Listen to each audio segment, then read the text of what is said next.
We're there. J-Tam, ready? Yep. Good afternoon. I am Dr. Michael J. Martirano, the Superintendent of Schools for the Howard County Public School System. Early this morning, we were alerted to the presence of graffiti of a hateful nature at Glenelg High School. The school system has been collaborating with the Howard County investigation, and charges will be brought against any perpetrators. Students and staff were distressed at finding the graffiti when they arrived at school today. Student services staff at the school are providing support as needed. Howard County stands out as a place where diversity and acceptance are cherished. This incident underscores the urgent need to come together to reinforce our shared values and make clear that we will neither condone nor tolerate this type of hateful expression. We denounce unequivocally any act of hate. We have reached out to our communities affected by this incident, and I thank the leaders of those communities who are here and pledge to continue to work with you to address the tolerance. I also thank our elected officials for being here, for their ongoing partnership and support, and let me acknowledge the unification of the individuals here on very short notice who are standing behind me. It shows our commitment as Howard Countyans.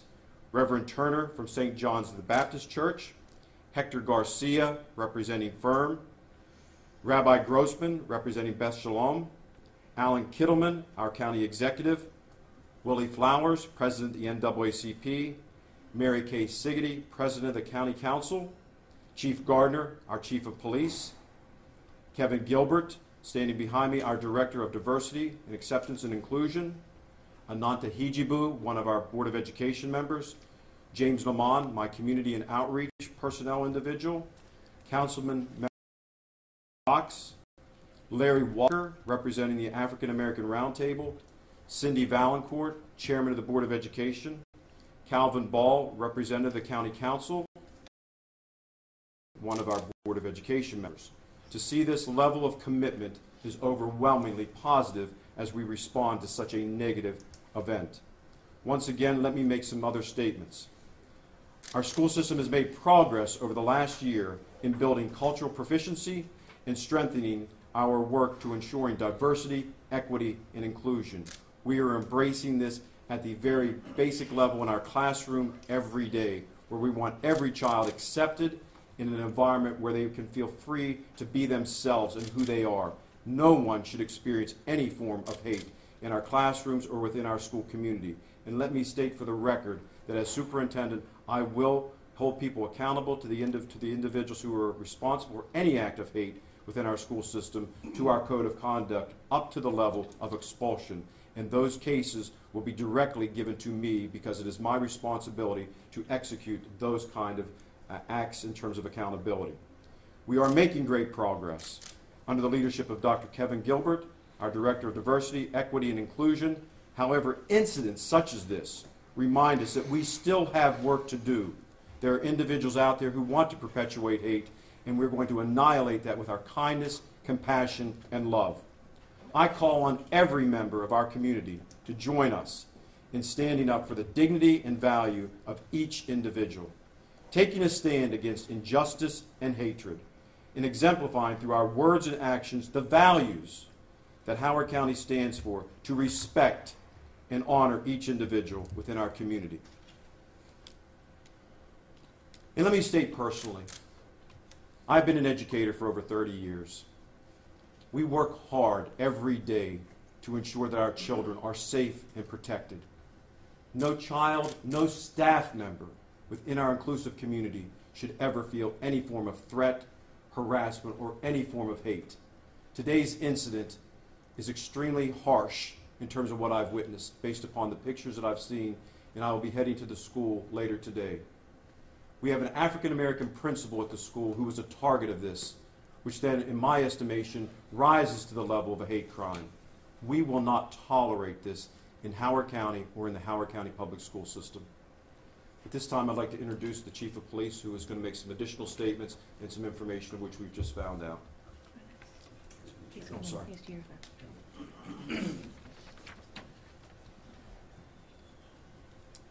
Good afternoon. Thank you, Dr. Martirano.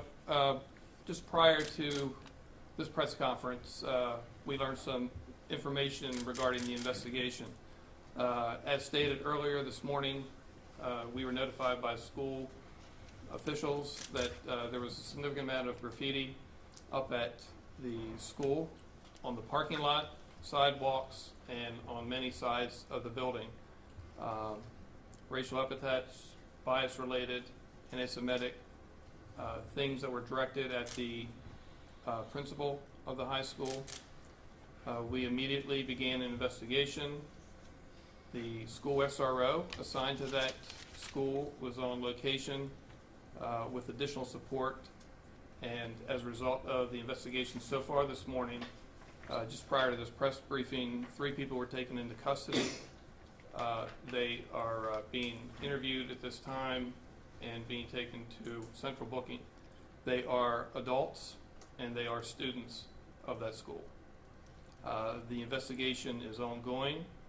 It's very, very active, so I'm not able to comment any further on those details. However, later this afternoon, we will provide additional information on the identity of those individuals and also the charges that they face. And that's all I can provide at this time. Thank you. At this moment, we will be open to any questions that you may have. And again, let me emphasize that this is the start of our graduation season, a time for celebration. And as I stated, we will not let this mar or taint the good name of Howard County or our school system as we celebrate the wonderful accomplishments of the students who will be graduating in our school system during this week. We're now open for any questions that you may have of any individuals up here. Kate? Does Glenelg have outdoor security cameras? They do, and we can give you the specific amounts of which we do. Understand that part of our surveillance is the enhancements of cameras in any form of communication. And when you're dealing with young people at schools and some things such as this occur, the best form of follow-up is oftentimes our young people will talk. And so it's important that we have open communication with all of our teachers, with all of our staff members, and all of our community members. And I'm asking if any member of our community has additional information on anything like this at any given time, that they report that directly to me and to my office. Did the cameras catch the incident on footage? I don't have the exact information on that, but I would suspect that they did, and I'll be briefed on that after this press conference. We're hearing this was some kind of senior prank. Can you confirm that? Well, I'm going to react vehemently to that. That's an interesting definition of the word prank. That is beyond belief if one would think that that would be a prank. That falls into a category of hate, would never be perceived as something as a prank. If you could witness what I witnessed this morning and seeing the pictures of the things that were written, the symbols, the displays, it's absolutely intolerable that one would do something and define it as a prank. I think not. And the 3 suspects taken into custody, you mentioned they were adults, students. Are they just like 18-year-old students? Are they adults involved? Chief can answer that, but as we define an adult, it would be somebody over 18 regarding that, but also understand that the law enforcement pieces will kick in, as the chief has just talked, but also there's an accountability level for the school system as well in terms of our code of conduct. And once again, let me emphasize, for any future possible incident that may occur, I will execute that to the highest level up to expulsion. Were the 3 individuals male? Yes. Have you talked to the principal today? I have communicated with the principal. Let us understand that we have an incredible human being leading our school, Mr. Burton. His primary focus, as I communicated with him via email this morning, was based upon the fact of running his school. We have an award ceremony today at the school, and also we just received last night word that our girls lacrosse team were defined as state champions. So this morning, to have all those celebratory issues being dealt with, and a man who's been under attack based upon things that have been written specifically about him, his courageous leadership, that he's leading his school. He addressed this in the assembly this morning, and I was so pleased with how the community, the student body, embraced him with a standing ovation. His focus today is running the school. I asked him to be here today, but recognizing he needs to run the school, he is a man of dignity and strength, and we're all rallying around him to support him. Are these all seniors? We'll provide more information this afternoon. Yeah. This just you have to understand, this just unfolded about 30 minutes before this briefing. You characterize this and that you see as a hate crime. Is it officially being dealt with as a hate crime by the police department? We're investigating this as a hate crime, yes. Has all the understand the nature of this. I have been an educator for many years. I've served as a high school principal, middle school assistant principal, and a principal in elementary school in large different communities all across the nation. I have never seen this amount of graffiti at one school, and it takes an incredible amount of work to remove that, no matter how much equipment that you have and how much people power that you have. And our staff responded by even covering it up today with blankets and duct tape so that our community members who were coming to the school did not have to see it. It's going to take an incredible amount of time, and also there would be consideration of retribution for the payments considered for this to the individuals involved with this once we continue our investigation. So I'm being very clear about this when I say that individuals who want to remotely engage in this kind of activity are going to be held accountable to the highest level based upon our Code of Student Conduct, by involvement with our law enforcement, and then any kind of retribution that has to occur as well. We will do that, and I'm extremely disturbed by what I saw today. Is there an increased police presence at the school today? Obviously, there's additional officers because of the investigation, yes. In order, like, for the safety of the students and staff, is there additional? There's additional police at the school today, yes. So equity inclusion is a huge core tenet of your Absolutely. work. How is this incident being dealt with in the classroom of students today? How is it being talked about? Once again, as we look to shift the culture to a restorative culture, where we look at everything as a teachable moment, we are discussing this with our students. We have provided guidance to our, obviously working with the principal and our teachers. We're not going to just turn our eyes to this. We're using it as an opportunity to teach our young people. Discussions are occurring in our classroom. And I also sent a message to every one of our staff members in the school system this morning, letting them know what occurred, because from my vantage point as a leader of this school system, we need to let people know what's happening, how we're responding, and my goal, ultimately, working with all the leaders behind me, is to ensure that they never happen again and use it as a teachable moment, and to use this as an emblematic moment with our students in the classroom. And very clearly, it is a core tenet of our overall vision for the school system, and we're not going to stop. We're going to continue with that vision in a very firm way.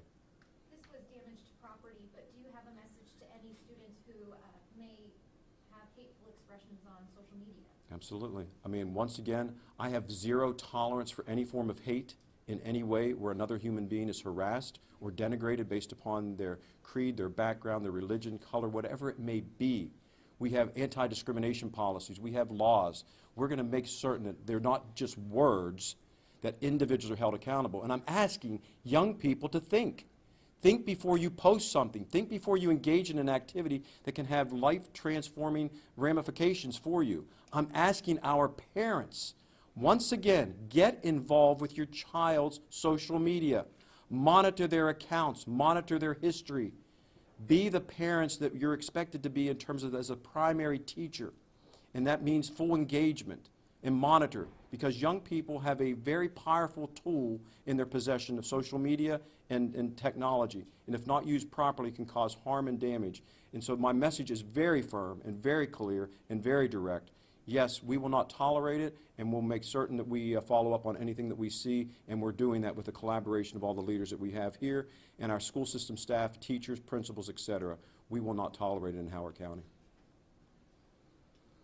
Going back to the security cameras real quick, does every high school have exterior security cameras? We have cameras in all of our high schools. I can give you a breakdown of what those numbers are. I think Mr. McNeil is somewhere here for some additional follow-up.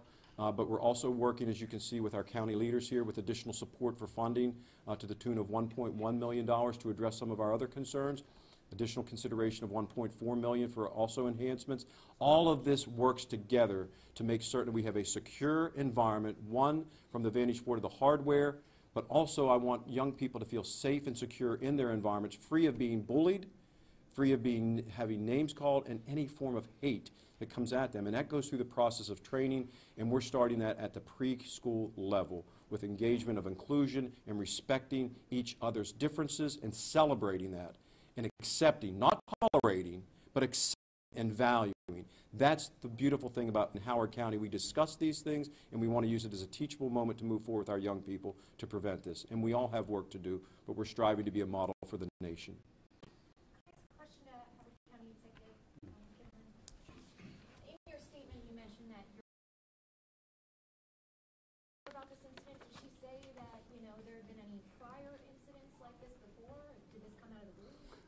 It's a weird situation today about that.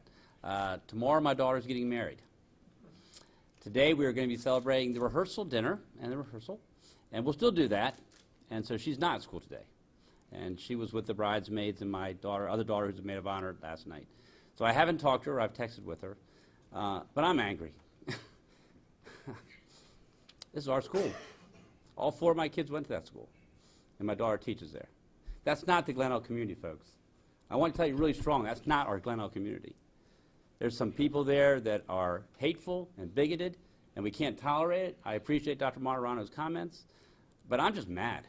I'm mad and I'm angry. That's where I live. I could walk to this school.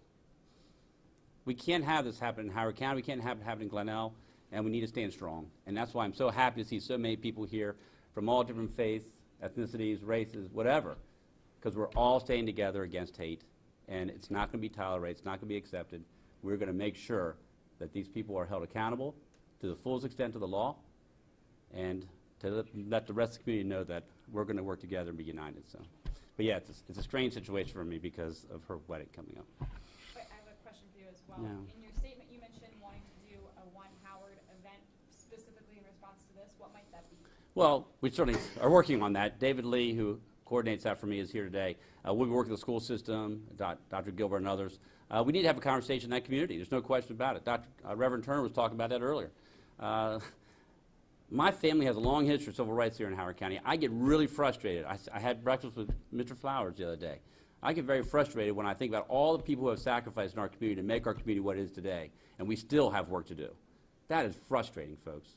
So we are going to make sure that we get the community together, the Glenelg community, but also the greater Howard County community. You know, this isn't just specific to a school. It happened at a school, but this is not specific to a school. We need to all be together in a community, and I'm confident with the folks here and with the school system and our community together, we're going to continue to get better. But I expect that we'll have a discussion, some kind of a dialogue, some kind of a time for people to express themselves. Okay. Pastor Turner, this is certainly not the first incident that's been in the county at some of the high schools. What's happened since then, and what might happen from this point on in terms of discussions and the like? This type of situation, as both the superintendent and the county executive has shared, it's just unacceptable. This is not the first time our county has experienced hate crimes. This is not the first time that groups of people have been targeted. But our coming together today is an illustration that there's work to do.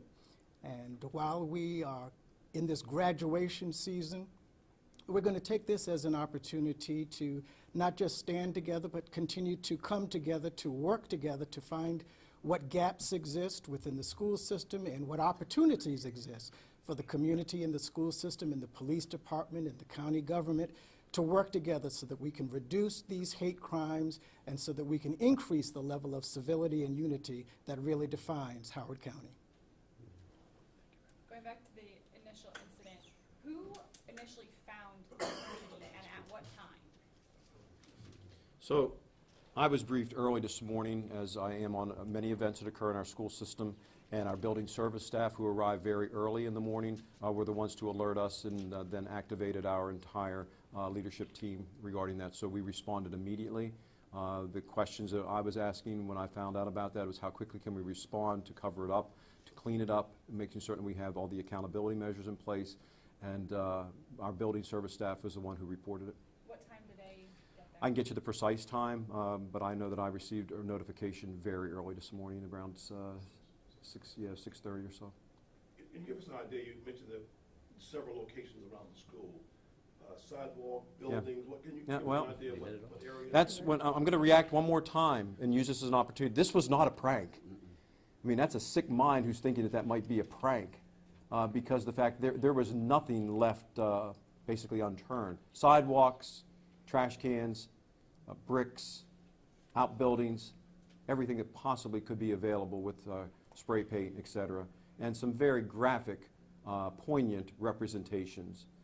No group seemed to be spared from this piece. Any estimate on cost in terms of cleanup, replacement? I will make certain we chronicle that because there will be I've had to pull staff right now. Keep in mind that we are about to engage in one of the most significant events of our school community. I will be in front of 50,000 people to 60,000 people by the end of our graduation season. We are putting on our graduations at Meriwether. We're pulling all of our staff to address this. This kind of event pulls our staff from the work they need to do to prepare for our graduations and other things that occur within our schools. So I will be chronicling the amount of time, the personnel, the amount of equipment and energy that has gone, not to mention the defacement of the property, that some of it might have to be actually replaced as far as the removal. There'll be scars of that remaining, and I want it removed completely so there's no reminders of this event. I will get you the cost. You said that you're headed over to Glenelg later today. What's your plan for when you get there? Support, compassion, care, kindness, letting people know that we will not tolerate this, the same message that I'm conveying here, to let people know that we're all in this together, that when one individual within our community is harmed, we all feel it, and we're all harmed, and we're not going to tolerate it. I mean, this is an incredible representation of support behind me, but also the fact of the communications that occurred to all of our employees today. Everybody's hurt. Everywhere I've been today, people have been asking about it, and very encouraging, continue to do what's necessary so that we can eradicate this. We're better than this. And we want to put our best foot forward to be the model for not just the state of Maryland, but for the nation. And I'm convinced that we can be. But it's how do we respond when bad things happen, which defines us. We cannot prevent a lot of things from happening, but what we can do is when bad things do happen, how we respond. And so today my goal is to show support and to listen and to ensure individuals that we're going to do everything that we can to hold people accountable. I don't have a formal process. My goal, you've been with me, it's very organic and very informal, and to engage where that takes me. I will make certain I meet as many of our staff members that I can, and I have other things planned as well as I visit the school today, but also do not want to be a disruption to the overall school day in that sense. But our community needs to see love, care, and compassion, and in the end, that will be the only thing truly that will annihilate hate. Ladies and gentlemen, thank you for attending today. I appreciate your time, and this ends our press conference today. Thank you.